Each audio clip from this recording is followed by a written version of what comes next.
Greek পুরাণে বর্ণিত আছে, টাইটান প্রমিথিউস স্বর্গ থেকে আগুন চুরি করে এনে মানুষকে দিয়েছিলেন। সেই আগুনের কল্যাণেই মানব সভ্যতার বিকাশ সম্ভব হয়েছে। তাই মানুষের ইতিহাসে প্রমিথিউস ও আগুন চিরস্মরণীয়। তবে এর থেকেও আর কিছুকে যদি আমাদের সভ্যতার বিকাশে বিশেষভাবে মনে রাখতে হয়, তা হলো বিদ্যুৎ। সভ্যতার উন্মেষ পর্বে যে সমস্ত আবিষ্কার মানব সমাজকে প্রগতির পথে কয়েক ধাপ এগিয়ে দিয়েছে, তার মধ্যে বিদ্যুৎ নিঃসন্দেহে অন্যতম। আধুনিক দ্রুতগামী যন্ত্র নির্ভর মানব সভ্যতায় বিদ্যুৎবিহীন একটি মুহূর্তের কথাও কল্পনা করা যায় না। এক মুহূর্তের বিদ্যুৎবিহীনতা আমরা আক্ষরিক অর্থে চোখে অন্ধকার দেখি। প্রত্যাহিক জীবনকে সচল রাখতে বিদ্যুতের প্রয়োজনীয়তা অনস্বীকার্য। বিদ্যুতের আবিষ্কার মানব সভ্যতাকে অতি দ্রুত কয়েক ধাপ এগিয়ে দিয়েছে। আজ যে মানব সভ্যতা উন্নতির শিখরে পৌঁছেছে, তার সিংহভাগের কৃতিত্ব বিদ্যুতের। এক কথায় বলা যায়, আধুনিক সভ্যতা হলো বিদ্যুৎ নির্ভর সভ্যতা। আমাদের চ্যানেল জাগরির এই পর্বে আমরা আলোচনা করব ইলেকট্রিক্যাল ইঞ্জিনিয়ারিং কি, এর ইতিহাস কি, এর থেকে কি কি ডিগ্রি পাওয়া যায় ও তার জন্য কি কি বিষয় নিয়ে পড়তে হয়, কোথায় কোথায় চাকরি পাওয়া যায় ইত্যাদি খুঁটিনাটি বিষয় নিয়ে। তাই আপনাদের কাছে আমাদের একান্ত অনুরোধ, স্কিপ না করে ভিডিওটি শেষ পর্যন্ত দেখতে থাকুন এবং ভালো লাগলে অবশ্যই লাইক করবেন, বেশি বেশি করে শেয়ার করবেন। কোনো ভুল ত্রুটি থাকলে কমেন্ট সেকশনে আপনার মূল্যবান কমেন্টের মাধ্যমে জানাবেন। আর আপনি যদি আমাদের এই চ্যানেল জাগরিতে নতুন হয়ে থাকেন, তবে অবশ্যই চ্যানেলটিকে সাবস্ক্রাইব করে বেল আইকনে ক্লিক করবেন পরবর্তী ভিডিওর নোটিফিকেশন সবার আগে পেতে। আপনাদের সাবস্ক্রাইব আমাদের মোটিভেশন, যেটি আমাদেরকে বেশি বেশি করে ভিডিও তৈরিতে অনুপ্রাণিত করবে। ইলেকট্রিক্যাল ইঞ্জিনিয়ারিং এর বাংলা অর্থ তড়িৎ প্রকৌশল, আর ইলেকট্রিক্যাল ইঞ্জিনিয়ারের বাংলা অর্থ তড়িৎ প্রকৌশলী। Definition of electrical engineering: Electrical engineering is an engineering discipline concerned with the study, design and application of equipment, device and system which use electricity, electronics and electromagnetism। অর্থাৎ এটি প্রকৌশলের প্রধান শাখাগুলির মধ্যে অন্যতম একটি শাখা, যা মূলত তড়িৎ, অনুতড়িৎ ও তড়িৎ চৌম্বকত্বের উপর ভিত্তি করে কাজ করে। উল্লেখযোগ্য পেশা হিসাবে ইলেকট্রিক্যাল ইঞ্জিনিয়ারিং এর আত্মপ্রকাশ হয়েছে 19বিংশ শতকের শেষের দিকে, যখন টেলিগ্রাফি ও বৈদ্যুতিক শক্তির ব্যবহার জনপ্রিয় হয়ে উঠতে শুরু করে। এবারের ইতিহাস সম্পর্কে একটু জানা যাক। সপ্তদশ শতকে বিদ্যুৎ শক্তি বৈজ্ঞানিক দৃষ্টিকোণ থেকে একটি আকর্ষণীয় বিষয়ে পরিণত হয়, কিন্তু এর গবেষণার তীব্রতা বাড়তে থাকে 19বিংশ শতকে এসে। এই সময়ে George Simon Ohm, Michael Faraday, James Clerk Maxwell প্রভৃতি বিজ্ঞানী বৈদ্যুতিক শাখায় গবেষণা করেন ও উল্লেখযোগ্য ভূমিকা রাখেন। 1827 সালে ওহম কোনো তড়িৎ পরিবাহীর মধ্যে দিয়ে প্রবাহিত তড়িৎ প্রবাহ ও ওই পরিবাহী দুই প্রান্তের বিভব প্রভেদের মধ্যে সম্পর্ক নির্ণয় করেন, যা ওহমের সূত্র নামে পরিচিত। 1831 সালে মাইকেল ফ্যারাডে তড়িৎ চুম্বকীয় আবেশের আবিষ্কার করেন।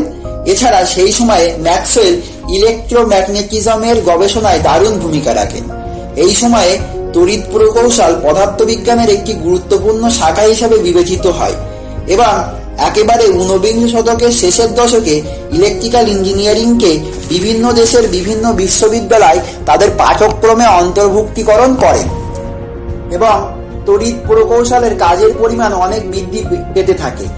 এই সময় সর্বপ্রথম টমাস এডিসন 49 জন গ্রাহকের কাছে 110 ভোল্টের বিদ্যুৎ সরবরাহ করেন, যেটি ছিল একমুখী তড়িৎ প্রবাহ অর্থাৎ ডাইরেক্ট কারেন্ট ডিসি। 1887 সালে নিকোলাস টেসলা সর্বপ্রথম অল্টারনেটিং কারেন্ট সরবরাহ করার জন্য সরকারের থেকে শর্ত অর্জন করেন। পরবর্তী কয়েক বছর টেসলা ও এডিসনের মধ্যে সরবরাহকৃত বিদ্যুতের ধরন এসি হবে নাকি ডিসি হবে তা নিয়ে বিবাদ চলতে থাকে। আবেশ মোটর ও পলিফেজের উপরে টেসলার কাজ দীর্ঘদিন ধরে বিজ্ঞানীদের প্রভাবিত করেছিল। অন্যদিকে টমাস এডিসন টেলিযোগাযোগ ব্যবস্থার প্রচুর উন্নতি সাধনে সাহায্য করেন। এই সময়ে বেতার আবিষ্কার ঘটে, যেটিতে গুরুত্বপূর্ণ অবদান রাখেন বিজ্ঞানী হার্জ। 1895 সালে টেসলা তার পরীক্ষাগার থেকে 80 কিলোমিটার দূরে বেতার সংকেত ধরতে সক্ষম হন। 1904 সালে জন ফ্লেমিং প্রথম বেতার টিউব বা ডায়োড আবিষ্কার করেন। ঠিক তার 2 বছর পরে রবার্ট ভন লিভেন ও লিভি ফরেস্ট ট্রায়োড আবিষ্কার করেন। 1933 সালে ক্যাথোড রশ্মি নল আবিষ্কৃত হয়, যা পরবর্তীতে টেলিভিশন আবিষ্কারের পথকে সুগম করে। 1941 সালে পৃথিবীর সর্বপ্রথম কর্মক্ষম কম্পিউটার Z3 আবিষ্কৃত হয়।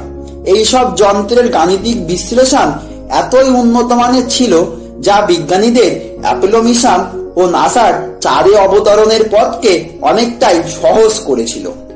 এবার ইলেকট্রিক্যাল ইঞ্জিনিয়ারিং এর কিছু ডিগ্রি বা কোর্স নিয়ে আলোচনা করা যাক। আমাদের দেশের বিভিন্ন রাজ্যের ITI অর্থাৎ ইন্ডাস্ট্রিয়াল ট্রেনিং ইনস্টিটিউট থেকে 1 বা 2 বছরের জন্য ইলেকট্রিক্যালের বিভিন্ন কোর্স করা যায়, যার জন্য মিনিমাম কোয়ালিফিকেশন দরকার হয় মাধ্যমিক pass.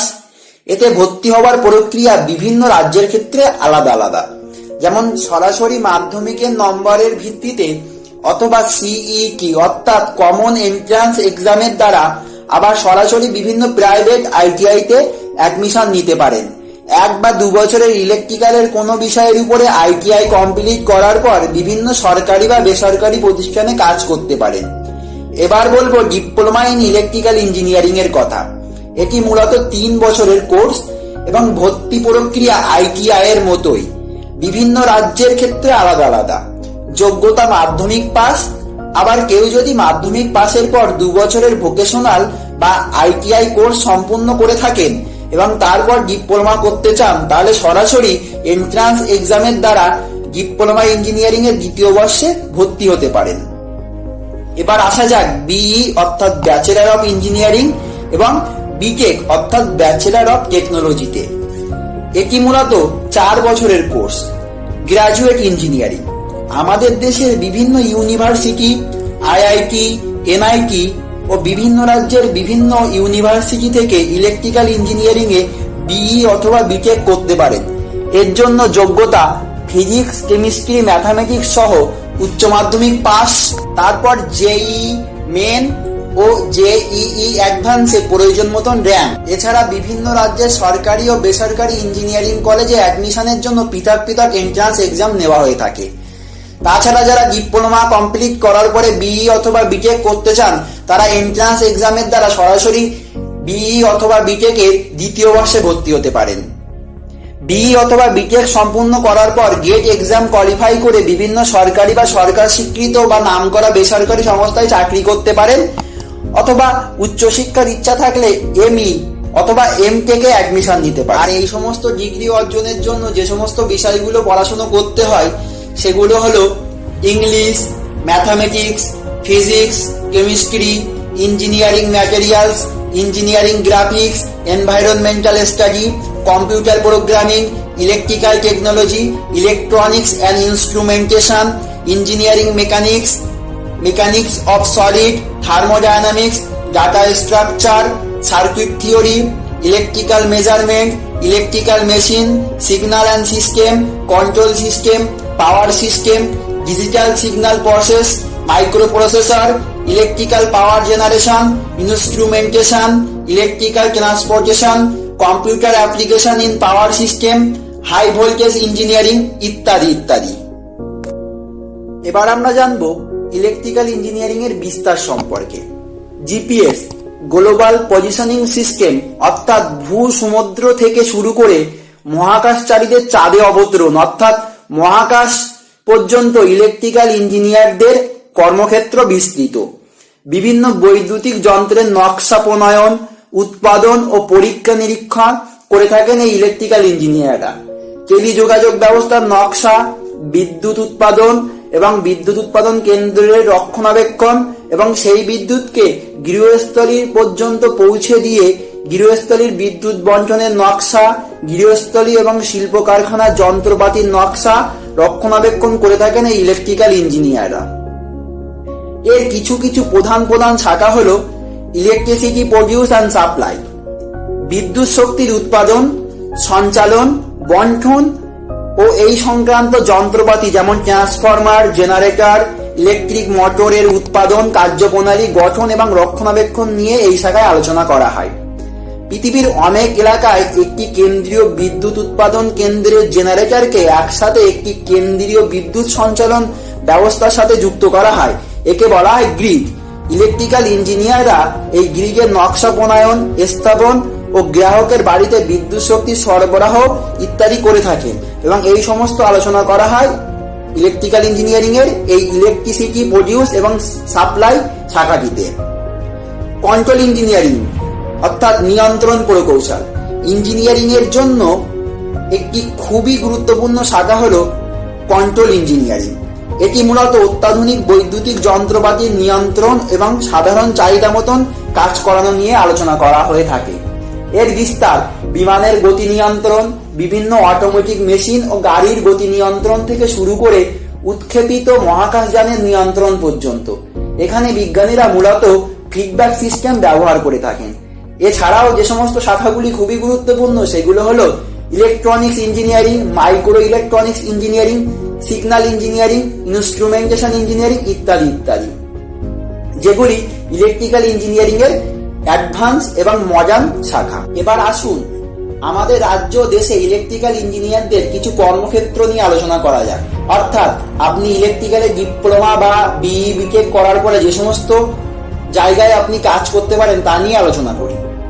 Electrical engineering A BE বা বিটেক করা থাকলে ইউপিএসসির জন্য আপনি যোগ্য হবেন এবং এর দ্বারা আপনি দেশের সর্বোচ্চ ইঞ্জিনিয়ারিং চাকরি অর্থাৎ আইএএস করতে পারেন। ডিপ্লোমা অথবা বিটেক করা থাকলে এসএসসি, রেলওয়ে জব করতে পারেন।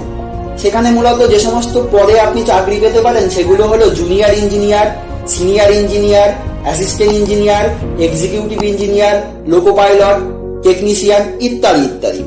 এছাড়া পিএসসিউ অর্থাৎ পাবলিক সার্ভিস আন্ডারটেকিং এর মাধ্যমে যে সমস্ত জব পেতে পারেন সেগুলো হলো All India Radio and Doordarshan, All India Air Transportation Service Limited, Bharat Heavy Electrical Limited অর্থাৎ ভেল, Bharat Sanchar Nigam Limited BSNL, Defence Research and Development Organisation DRDO, Indian Space Research Organisation অর্থাৎ ISRO, Hindustan Aeronautics Limited, National Thermal Power Corporation NTPC, Power Grid Corporation of India Limited, Electronics Corporation of India Limited. এছাড়াও বিভিন্ন রাজ্যের বিভিন্ন power generation station ও distribution অথরিটির বিভিন্ন পদে চাকরি করতে পারেন। এছাড়া আছে বিভিন্ন মিউনিসিপ্যালিটির জব, যেমন আমাদের রাজ্যে আছে WBSEDCL, WBSETCL, PDCL, ব্যারাক ইত্যাদি ইত্যাদি। এছাড়াও Indian air force, Indian navy, Indian আর্মিতে টেকনিশিয়ান এবং ইঞ্জিনিয়ার হিসেবে কাজ করতে পারেন। এছাড়া রয়েছে বিভিন্ন বেসরকারি প্রতিষ্ঠান যেমন Siemens, ABP, CGL, Tata power, LG, Philips, Larsen and টার্বো অর্থাৎ LNT ইত্যাদি ইত্যাদি, যারা প্রতি বছর কলেজ ক্যাম্পাসিং এর মাধ্যমে ইঞ্জিনিয়ার নিয়োগ করে থাকেন। আজকের ভিডিওটি এই পর্যন্তই। ইলেকট্রিক্যাল ইঞ্জিনিয়ারিং সম্পর্কে কিছু যদি জানতে পারেন তাহলে অবশ্যই ভিডিওটি লাইক করবেন, শেয়ার করবেন এবং আমাদের চ্যানেল জাগরিকে সাবস্ক্রাইব করে রাখবেন পরবর্তী এইরকম ভিডিও পাওয়ার জন্য। অসংখ্য ধন্যবাদ ভিডিওটি সম্পূর্ণ দেখার জন্য।